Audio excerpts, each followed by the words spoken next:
morning, ladies and gentlemen, welcome back to my channel.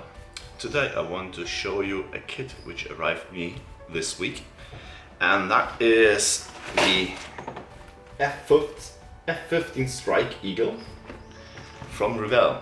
That kit was first released in the year 2000 and it was reboxed in 2002, and that is the 2002 version. It was a change in the decals, and that's it from the 2000 kit. And I will see if this kit can still compare with more modern kits. I bought that for 25 euros online, so it's not very expensive if you compare it with others from other brands which are newer. They are mostly up to, you have mostly up to pay up to 50-60 euro for 48 scale.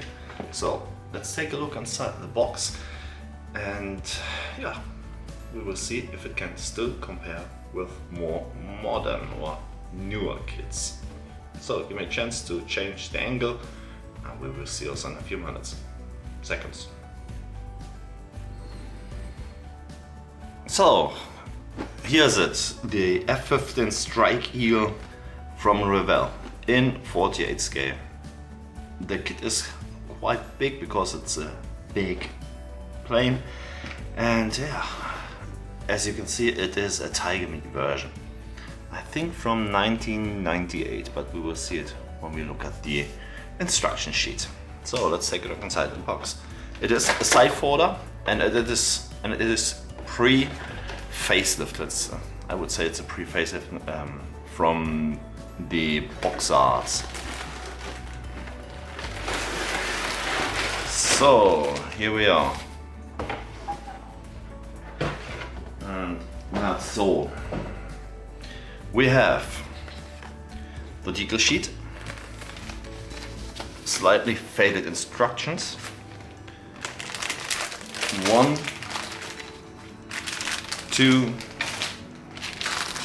3 bags with sprues and the safety instructions. Nothing more, nothing less. Good. The first thing I've noticed is we have not only one bag, we have 3 bags. That's not typical for Revell. So let's take a look. I will open these bags to I will not harm you with all this noise. So give me a second, I will speed up the camera on the video and we'll see us after opening these sprues.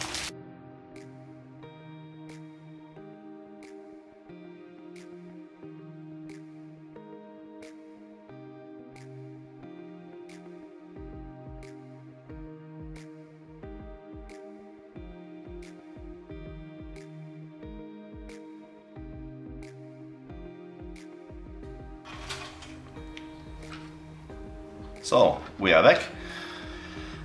The first thing I've noticed was this little label here.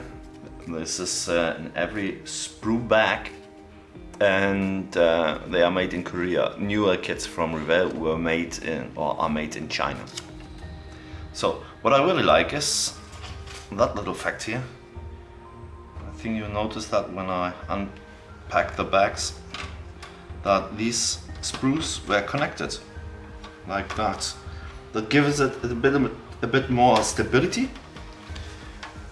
so they will not bend so fast, and it's like a small protection for the inner for the upper part of the plane. Nice little feature. So first look, well, first sprue is that one. We have really nice details on that sprue. They are all recessed panel lines.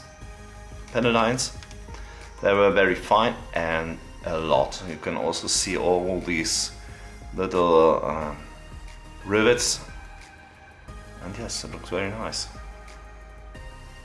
Great. And we also have weighted wheels, so with a flat spot on the underside, and also the brakes looks great. Sadly, we have a big point of contact here, so we have to clean that there and there, a bit more and there too. It's the first downside of that kit, but it's not that bad. The kit was produced in 2000, as I mentioned before. We have the kit itself was released in 2000, and this one is a rebox from 2002. I mentioned that before. Sadly, we have one of these copyright labels, not inside the kit, but on the underside of one of these wings. So you have to send that away. You can see it there.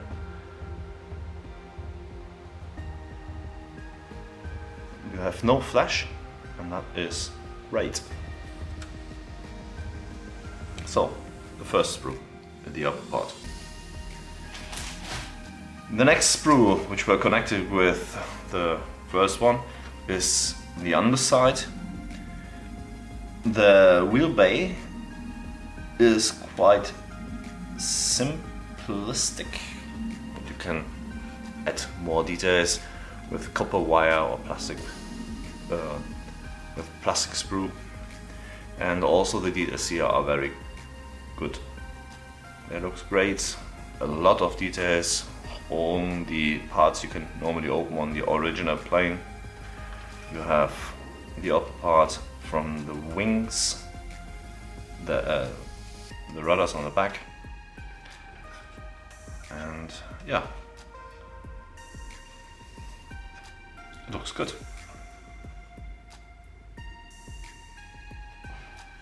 And the next sprue is the cockpit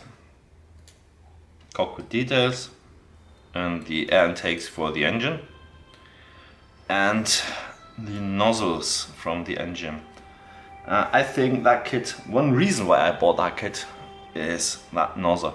I think that these are one of the best nozzles in plastic you can get out of the box.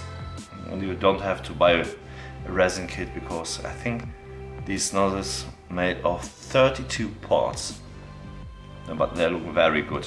Look at the details. You have a lot of bolts, lines and pipes, everything is already there. These are, I don't know how they call it. We would say, I don't know, before I say something wrong. These are also parts from the nozzle.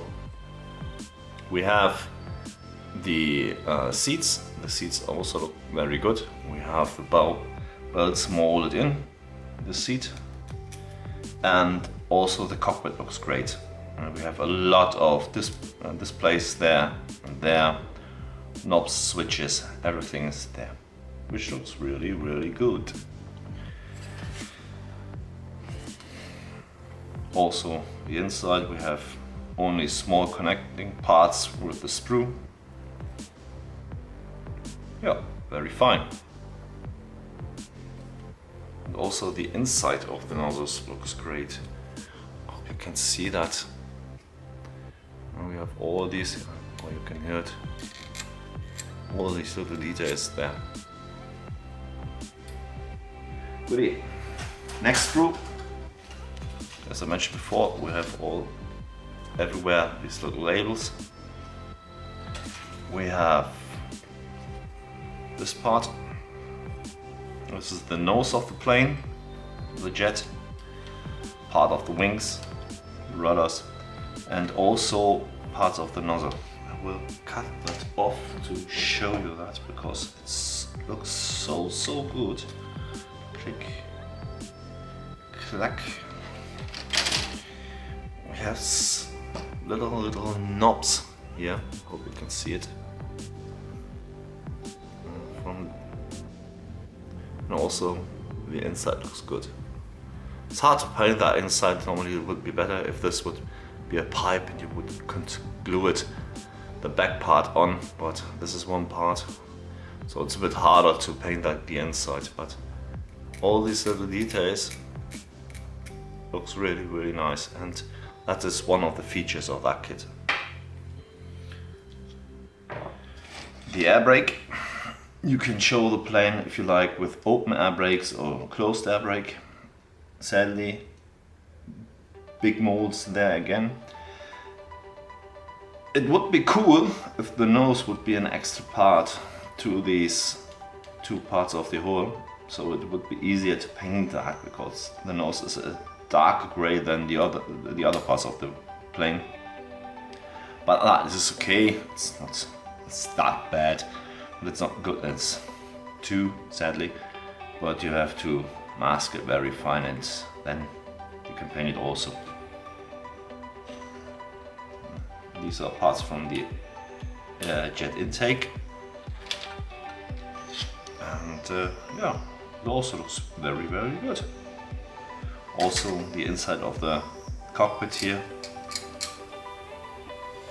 looks also great. And this sprue. You notice that these are empty places. I would say there will be normally ordnances in there. I'm not sure, but I would say that, because we have the sidewinders here. We have the fuel tanks, but we have no bombs or other explosive ordnances or other ordnances, because that is the version for the supremacy, I think, and not ground attack version. Yeah, sadly it would be cooler when they left the bombs in there, but they haven't. And the inside also looks very good. I really like the pylons where the ordnances are mounted. They are also full of details. And for a kit from 2000 or from 2002, it looks really good. Also details like that, you can see it. I don't know what it is, but it looks great because you have such small details. Yeah. Good. And the last part of the sprues are the clear parts. There and there. And this little bag.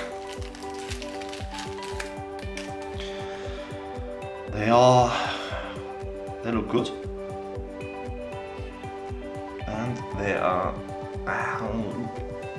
you have a little seam line on this clear part over the length, and they are really a bit scratched in the upper part, so you have to polish that, and but that's not the big deal.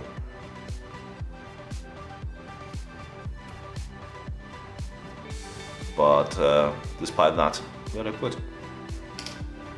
Put them back in the plastic bag, protect them.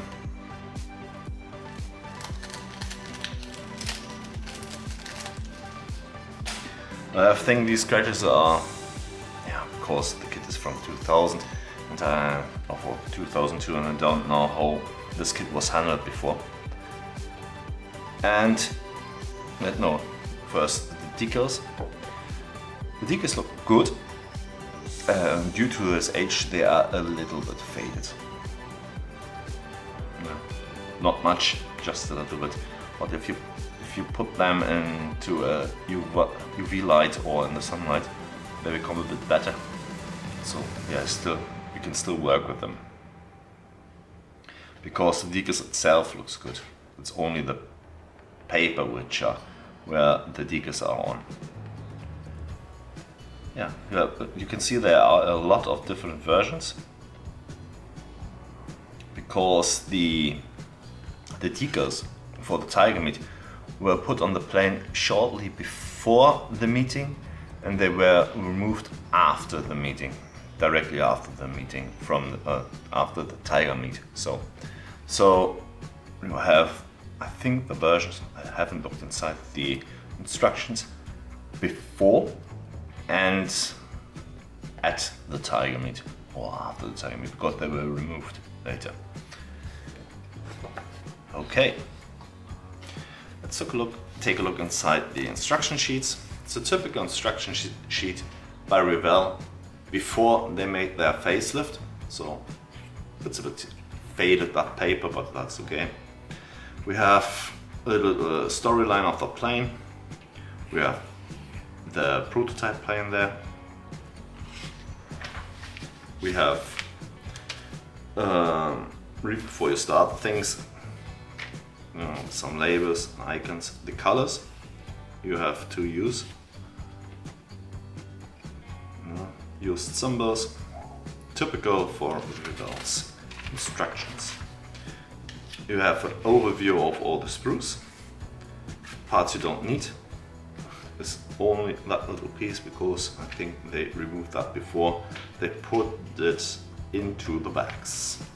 And typical, we start with the cockpit. This is the paper which is normally on the decal. We have cockpit, the nose part of the plane, jet intake, and straightforward. It's not mentioned here, but I would recommend to put some nose weight into the nose to avoid tail seater. If it is necessary, I don't know, but do it. It's better to put more weight inside than leave it away and you have a tail seater and you would have the problems with that issue then. And more instructions. And here's what I said, the absolute cool looking engine nozzle, or jet nozzle, which looks really, really cool. This is the highlight. This is, I think, the highlight of that kit. Also the weighted wheels, which is not typical for Revell, but in this case they made that, and that's also cool. And even more, the ordinances mounted on the wheels, as I mentioned, close or open the air brake, the cockpit cover, and after 54 steps you finish that plane, putting it together, and you have the markings, typical for a plane from a modern aircraft. You have a lot of markings, and also the decals for the Tiger Meet in 1998. And I also told that you have the version without the decals from the Tiger Meet. It's not the same plane, it is the same plane, but not with the same markings. This one is another marking version than this one. So that's it. I will leave that here. So, conclusion, I think that kit can compare with more modern kits, especially for the price. I bought that for 25 euros. Maybe it could be a bit more expensive wherever you live. I will put a list of accessories for that kit in the description. If you want to buy that one, or you will buy it, if you want to buy that one and you want to upgrade that with aftermarket things, you will find a list in the description. Good. If you like my video, leave a like there, a comment, or a subscription. It would help me, and you can find me easier then. And we will see us in the next video. So have a nice weekend and see you. Bye.